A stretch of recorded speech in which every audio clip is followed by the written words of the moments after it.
Hello and welcome, friends. My name is Frenzy here, bringing you some more ARK Beginner's Guide Tutorial Part 2. Yeah, Part 2. So, yeah, we're back. Finally playing a little bit of ARK here. Videos hasn't been as consistent for me, and really that's been more of a hardware issue. My hard drive is really on its last leg. I have to start up through BIOS every time. I'm not going to complain about it, but I am too poor at the moment to actually purchase another one, so I'm just kind of doing what I got, and as you may know, recording is kind of hard drive intensive, so there can be some issues there, just a heads up on that, so I apologize. I've actually been trying to record a bunch of games, just haven't been able to kind of get to record properly at times with my hard drive on the fritz, but we are here nonetheless with some more ARK, back by popular demand, as some of you have been asking about it, and here it is. And I'm doing a highlight reel kind of for it too. With survival games, open survival games like this, a lot of it is just kind of mindless tedium, but in a good way. We're collecting resources, things like that, and I'm trying to put together kind of a good highlight reel, so we'll see how that ends up coming out, hopefully sometime in the next few days here. But yeah, we're back here, part 2. Nothing me rambling on. We're looking at how to survive, food mainly. So I'm gathering some berries here. First and foremost, berries is going to be the major way in which you survive early on in the game. Later on, there's some other things you can do in terms of farming and things like that to survive.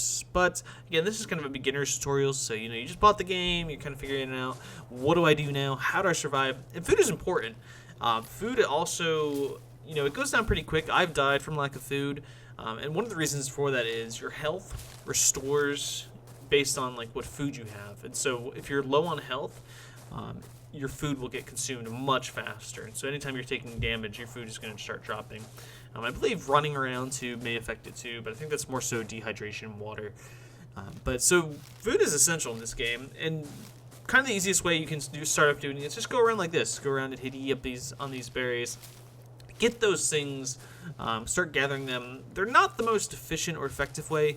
It can take a lot of time to get a lot of berries. If you can find an area where there's just a lot of, kind of these plants, you can just kind of run around and spam E, and you'll get quite a few berries in a relatively short time. But when they're kind of spaced out like this, as you can see, we have like 9, 8, 10. So it's pretty good. And you can see the food bar on the right there start to fill up pretty nicely. Which is good. That's that's ideally what we want out of this, for certain. But it's tough. It's not really an efficient way. We put a lot of effort into getting all those berries. As you can see, it's kind of popping up around 90 here. And so we want to look for other ways in which we can hopefully begin to start fulfilling ourselves. And it's up to 100, so it basically filled us up, but it took a lot of berries and a lot of time to do that. If you're constantly having to do that, and it becomes much harder when you start running around. Maybe there's not many berry kind of plants that you can kind of pick around you. So we want to go ahead and look at what it takes to build a campfire, because then we can cook some meat.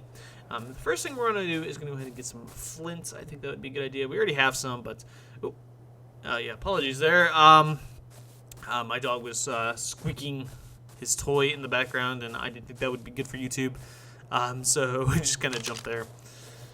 But yeah, let's go ahead and get some flints here, and yeah, just a little bit of flint's good. That's really all we need for the old fireplace. Get the old fireplace campfire going. Let's go ahead and see what else we need here. So we have the flint, wood, but and thatch we need as well. So these are things we need, but I already have the wood, but let's just simulate what it would be like.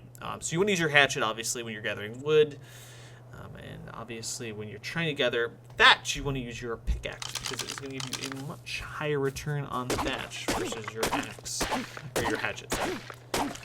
So it's good. You see, we got a ton of thatch here using our pickaxe, so that's ideal. That's how we want to do that. And what else did we need? We needed stone. Okay, so let's start grabbing some stones here on the ground. You can do it this way, particularly if you're in an area where there's just a lot of stones on the ground.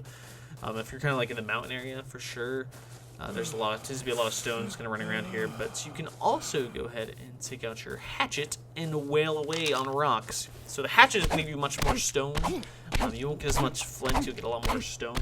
Obviously, that's kind of what we're looking for here, as we wail away on these little rocks over here. So, yeah, pretty straightforward. We're just kind of making our campfire. Nothing miraculous here. We'll go ahead and see see if we can get this done. Wailing away. 5 stone, 7 stone. 1 stone, 2 stone. Sorry. And you can see we can make our campfire, so we're good to go. Let's go ahead and craft that item once again. And it is done. Let's go ahead and assign it to a slot so we can go ahead and put it down somewhere. Ooh, and I leveled up too. As an added bonus. Yeah, put your campfire somewhere where you remember. Right now, starting out in most servers, you'll find a lot of campfires just laying on the ground too. So if you want to save yourself the trouble, you can do that as I'm dehydrated here. Let's go ahead and place it there. And let's go ahead and drink some water and level ourselves up in the meantime. Yes. So we have a lot of options. I like to go stamina and weight early on. There's also some, there's movement speed, which can be useful if you're running from people, or dinosaurs, depending which way you're going. Melee damage is pretty useful too. Fortitude can be useful as well if you're in an area. You're going to be in an area where you're building and things like that, and it's very hot or very cold. It can kind of protect you from taking a lot of health damage there. I believe 10's the magic number, but let's go ahead and dump it into weight because we're going to be carrying a lot of things in the future. So yeah, we have our campfire all set. So let me go ahead and throw some wood in there. Wood, there we go. And so we're going to go ahead and put that in there, and we're going to go ahead and look for something to actually kill. So we need meat, obviously, something like fresh dino meat in the morning. So let me go ahead and look for something, and then when I actually find something, I'll come back and then we'll cook it up. Okay, so it did not take that long at all to find something to kill. So we're going to go ahead and take out this dilo. Dilos are pretty easy to kill with your hatchet. You can kind of just run up to them, crouch, smack them. They might try to spit in your face, so you might have to do a little bit of dodging. But sometimes they're just going to be weird and moonwalk as that, and then glitch back. So just a heads up on that. But it's an early access game, so these things are expected. And you go ahead and take out your pickaxe. Your pickaxe is going to gather you much more meat. Not so much you'll notice on the smaller dinosaurs, but when you actually do a big dinosaur, you'll notice you'll get a little bit more meat versus a hatchet will kind of give you more hide. So yeah, so we're going to go ahead and take this back and start cooking that up. Pretty straightforward about how you do that. You just kind of put it in there and you light the fire with the wood and you just wait. And we'll see how much that kind of gives you in terms of food versus just berries. And kind of one thing I want to say going forward too is, yes, I forgot what I was going to say. Ignore me. And let's go ahead and just throw this in the campfire here too while we're at it. And that's not my campfire, of course. There we go, accident inventory here. And meat and light fire. Alrighty, so we're just gonna have to wait for this to cook a second here. But I think next time I'll actually go to my main guy. I think he's level 50 or something like that, and I'll probably show you some of the other things you can start to do in the beginning in terms of primitive weapons, maybe a slingshot, maybe a bow. So I think that's kind of the direction we'll take. We could also take a look at kind of early building, maybe, I guess we could do. Yeah, and then I'll do my highlight reel kind of things that I'm doing with a group of buddies of mine. And our tribe, as you can see there, that piece of food gave us about 20. So we went from 74 to 94, so 20 pretty quickly. So much better to be carrying that around when you're actually, out and about and you're hunting and things like that. You have a little bit of food you can utilize. A little bit handier than carrying around like 100 berries, to potentially refill your food. Much easier to just carry around like 10 pieces of food. One thing to note, you'll see it spoils. Definitely spoils, and so you got to be cognizant of that, because if you go out and you're running around and your food's spoiling, it's not going to be a good situation. So you do need to worry about that. Berries also spoil as well, so it's they're a little bit better though, because once you stack them all, it takes quite a while for all the berries to spoil. So it's good to have a bit of both. I would say a mixture of both. You want berries. Because they also give you water too. So if you're heading inland, it's good to have some berries and pick some berries. And there's ways we can look at in the future of kind of, expediting that a little bit, which is, to say getting a stegosaurus or a triceratops or an ankylosaur, because that frame pick up there. Apologies. That does still exist in the game. So heads up on that. But yeah, there's some ways that you can speed up gathering berries.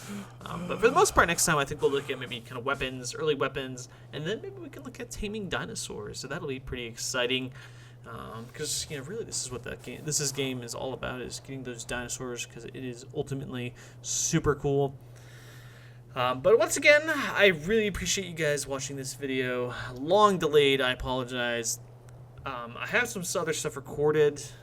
It's just kind of a matter of my computer holding together long enough for me to edit it, and so on and so forth.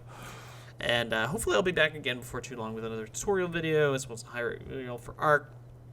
So subscribe if you're not already. I always appreciate it when you guys subscribe. Again, trying to build like a nice community here. I think we're really doing that. Honestly, I think I can count one negative comment like in this whole time I've been doing videos and uploading videos, and that's incredibly rare on YouTube. Even that I know I'm not ultra successful by any stretch of the imagination, but I appreciate that. So subscribe if you haven't already too. I'd love to have you on board. We're a friendly group here. We have some good people here with us, and any comments you want to drop too, really appreciate that from you guys too. Like it as well, lets me know you're interested in the video, and comment too, let me know you like the video as well, because it's always nice to get cool comments. But finally, thank you guys for watching, and I will see you next time.